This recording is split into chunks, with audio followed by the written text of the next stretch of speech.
Back to my channel. ఈరోజు ఏం జరగబోతుందో తెలుసుకుందామా? ఇంకా ఎపిసోడ్లోకి వెళ్ళిపోతే దీప కార్తీక్ శివనారాయణ ఇంటికి బయలుదేరుతారు. ఇక కార్తీక్ అయితే దీప నిన్న జరిగిన దానికి జోష్న చాలా ఆవేశంగా ఉంటుంది. అలాగే ఈరోజు ఏదో ఒకటి నిన్ను చేయాలని ఆలోచిస్తూ ఉంటుంది. మనం ఇంతకు ముందు కంటే ఇప్పుడు జాగ్రత్తగా ఉండాలి. అవును బాబా, ఇప్పటి నుంచి మనం జాగ్రత్తగా ఉండాల్సింది మన గురించే కాదు, ఇంట్లో వాళ్ళ గురించి కూడా. అవును, జోష్న తను అనుకున్నది చేయడం కోసం ఎంతకైనా తెగిస్తుంది. అందుకనే జోష్న విషయంలో నేను కొంచెం టెన్షన్గా ఉన్నాను బావా. దీపా, నువ్వు ఇలా టెన్షన్ పడతావని జోష్నకి బాగా తెలుసు. అందుకే ఎమోషనల్గా నిన్ను లాక్ చేయడం కోసమే తన మనసులోని ఉద్దేశాలని నీ ముందు బయటపెట్టింది. నువ్వు అత్తయ్య, మావయ్య, తాత పేరు చెప్తే భయపడతావని, ఎమోషన్స్ కోసం నన్ను వదిలేసి వెళ్తావని తన ఆలోచన నాకు తెలుసు బావా. అందుకే నువ్వు స్ట్రాంగ్గా ఉండు. ఎక్కడ కూడా నువ్వు జోష్న ముందు తగ్గమాకు. అదే తనకి బలం అవుతుంది, గుర్తుపెట్టుకో. అలాగే పారు కూడా ఇప్పుడు మన వైపే ఉంది కాబట్టి జోష్నని మనం 3 చెరువుల నీళ్లు తాగించి తనతో అందరి ముందు నిజం చెప్పేలా చేయించవచ్చు. సరేనా? సరే బావా అని చెప్పేసి దీప అంటుంది. ఇంకా ఒక పక్కన శివనారాయణ అలాగే దశరథ ఇద్దరు కూడా హాల్లో ఉంటారు. ఇక శివనారాయణ అయితే, దశరథ ఏమైంది? ఉదయం నుంచి హాల్లో కూర్చొని గుమ్మం వైపే చూస్తున్నావు. ఎవరైనా వస్తారని చెప్పారా? అదేం లేదు నాన్న. మరి ఎవరి కోసమైనా ఎదురు చూస్తున్నావా? అంటే నాన్న అది అని వెనకాలనే అప్పుడే జ్యోత్స్న కిందికి వస్తుంది.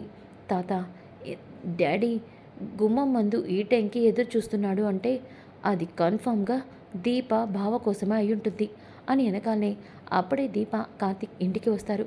ఇక శివనారాయణ, ఒరే దశరథ, వాళ్ళకి 100 ఏళ్ళరా, అనుకోగానే ఎలా వచ్చేసారు చూడు అని వెనకాలనే జ్యోత్స్న ఆవేశంగా, నాకు తెలుసు, ఒక్కొక్కసారి మా డాడీకి కూడా నిజం తెలిసేమో అనిపిస్తుంది.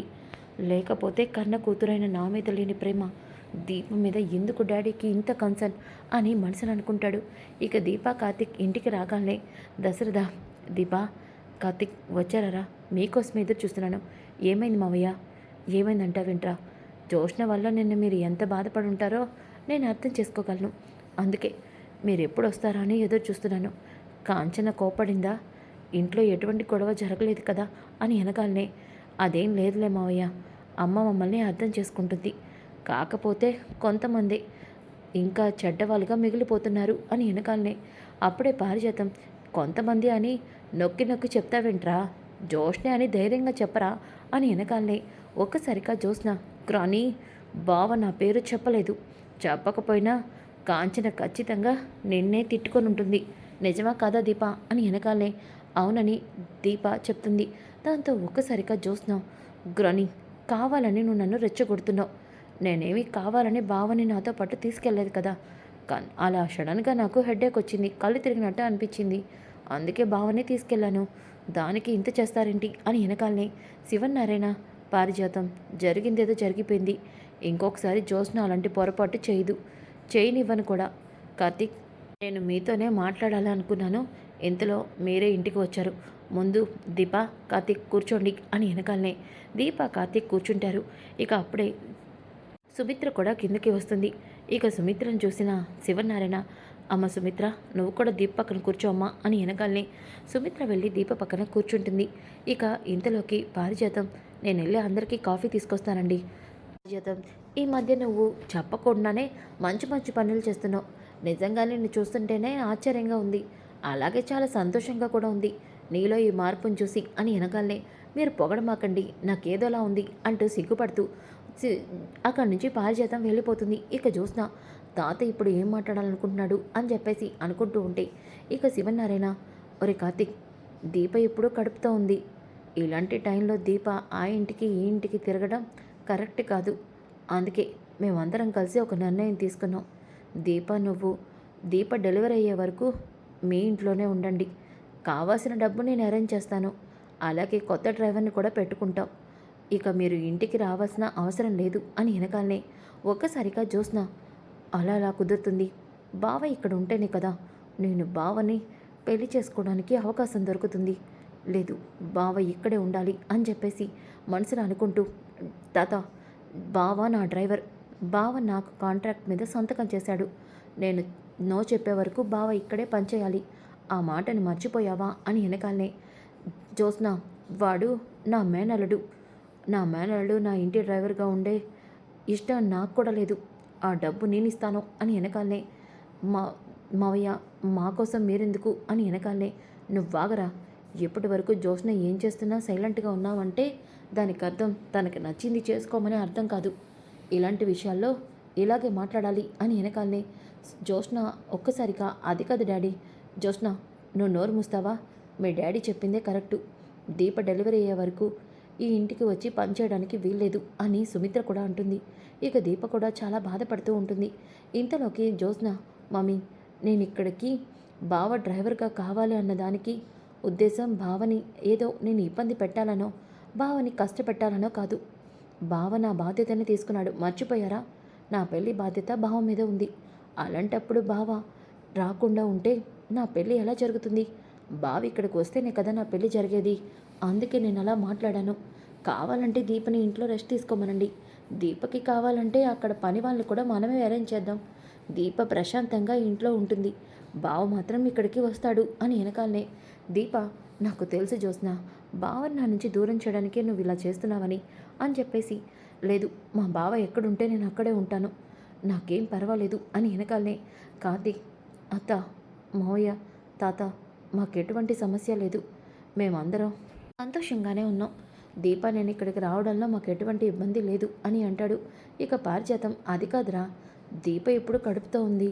ఇలాంటప్పుడు దీపని అటు ఇటు తిప్పడం కరెక్ట్ కాదు కదా. చూడు పారు, అది కరెక్ట్ కాకపోయినా దీప సంతోషమే నాకు ముఖ్యం. నా భార్య పక్కన నేను లేకపోతే దీప సంతోషంగా ఉండదు. కాబట్టి దీప డెలివరీ అయ్యే వరకు ఇక్కడే ఉంటాం. ఏమయ్యా దీపకి శ్రీమంతం మీరు చేయరా? డెలివరీ మీరు చేయరా? ఏ పుట్టింటి బాధ్యత తీసుకోలేరా అని వెనకాలనే ఎందుకు చేయరండా? నా కూతురి శ్రీమంతం అంగరంగ వైభవంగా జరిపిస్తాను. ఇక నా కూతురి బారసాలంటే చెప్పాల్సిన అవసరమే లేదు అని వెనకాలనే జ్యోత్స్న కోపంతో రగిలిపోతూ ఇదంతా ఎందుకు చేస్తున్నావో నాకు తెలుసు బాబా అని అక్కడి నుంచి వెళ్ళిపోతుంది. ఇక పారిజాతం ఒరే మనవడా దానికి మంచి పని చేశావురా అని అంటుంది. ఇంకా ఒక పక్కన సుమిత్ర జ్యోత్స్న కోపంగా వెళ్ళిపోవడం చూస్తుంది. ఇక సుమిత్ర కూడా వెనకాలే జ్యోత్స్న వెనకాలే వెళ్తుంది. వెళ్ళేసరికి ఇక జ్యోత్స్న అయితే ఫోన్లో మాట్లాడుతూ ఉంటుంది. ఇక సుమిత్ర జ్యోత్స్న ఎవరితో ఫోన్లో మాట్లాడుతుంది అని చెప్పేసి అనుకుంటూ ఉంటే నాన్న నేను అర్జెంటుగా నిన్ను కలవాలి, నేను చెప్పిన ప్లేస్కి రా అంటూ జ్యోత్స్న కాల్ కట్ చేసేసి వెళ్ళిపోతూ ఉంటుంది. జ్యోత్స్న ఏంటి ఫోన్లో నాన్న అంటుంది? జ్యోత్స్న నాన్న అని ఎవరిని పిలుస్తుంది అని సుమిత్రకి ఏమీ అర్థం కాదు. ఇక జ్యోత్స్న వెనకాలే వెళ్తుంది.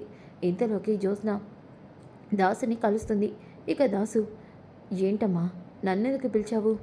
చూడు నాన్న, ఏ ప్రపంచంలో ఏ తండ్రి కూడా నీలా ఉండడు. జ్యోత్స్న అవును నాన్న, నేను చెప్పేది నిజం. నేను నీ కన్న కూతుర్నని తెలిసాక నువ్వు ఒక్కసారైనా నాకు ప్రేమగా నాకు కావాల్సింది సహాయం చేశావా? లేదు. కానీ దీప ఆ ఇంటి వారసురాలని తెలిసాక కూడా ఆ కుటుంబాన్ని కాపాడుకోవడం కోసం ఇంటి పని మనిషిగా ఇంటికి వచ్చింది. కానీ నువ్వేం చేసావు? నీ కూతుర్ని వదిలేసావు. నీ కూతురు అక్కడ ఎన్ని కష్టాలు పడుతున్నా నీకు అవసరం లేదా? చూడమ్మా జ్యోత్స్న, నువ్వు అక్కడ కష్టాలు పడట్లేదు, ఆ ఇంటికి మహాలక్ష్మిలాగా ఉన్నావు. అవును, సుమిత్ర వదిన దశరథ అన్నయ్య నువ్వు తన కన్న కూతురు అనుకొని నిన్ను పువ్వుల్లో పెట్టి చూసుకుంటున్నారు. ఇక చెప్పాలంటే ఆ అదృష్టం దక్కాల్సింది దీపకి. కానీ మీ నానమ్మ చేసిన పని మూలాన అదృష్టం నీకు దక్కింది. కానీ నువ్వు ఆ ఇంటి వాళ్ళని ఇబ్బంది పెట్టాలని చూస్తున్నావు. మారమ్మా, ఇప్పటికైనా మారు, పెళ్లి చేసుకో. నీకంటూ ఎంతో కొంత వాళ్ళు ఇస్తారు, ఇవ్వకుండా ఉండేవాళ్ళు కాదు. దీపదైతే ఇంకా పెద్ద మనసు. ఆపు నాన్న, వాళ్ళు ఎంగిలి మెతుకులు పడేస్తే అవి తినమని చెప్తున్నావా? లేదు, దీప ఎప్పటికీ ఆ ఇంటి వారసురాలని తెలియకూడదు. నేనే ఆ ఇంటి వారసురాలుగా ఉండాలి. నాన్న, నాకొక్క హెల్ప్ చేస్తావా?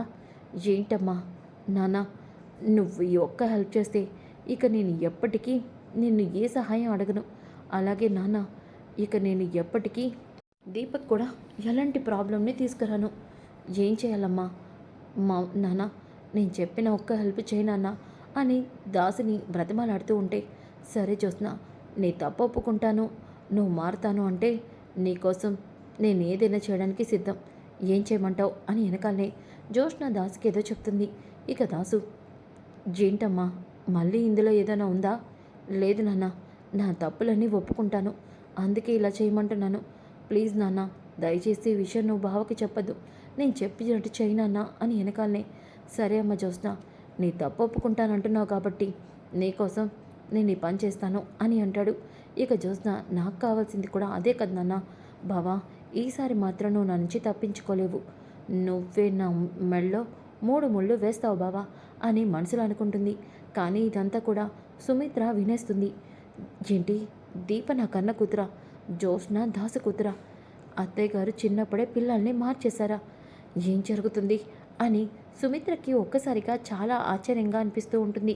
సో ఫ్రెండ్స్, అప్కమింగ్ ఎపిసోడ్ చాలా ఇంట్రెస్టింగ్గా ఉంటాయి. Don't miss. ఎవరు నచ్చితే లైక్ చేయండి, షేర్ చేయండి. Thanks for watching back to my channel. ఈరోజు ఏం జరగబోతుంది?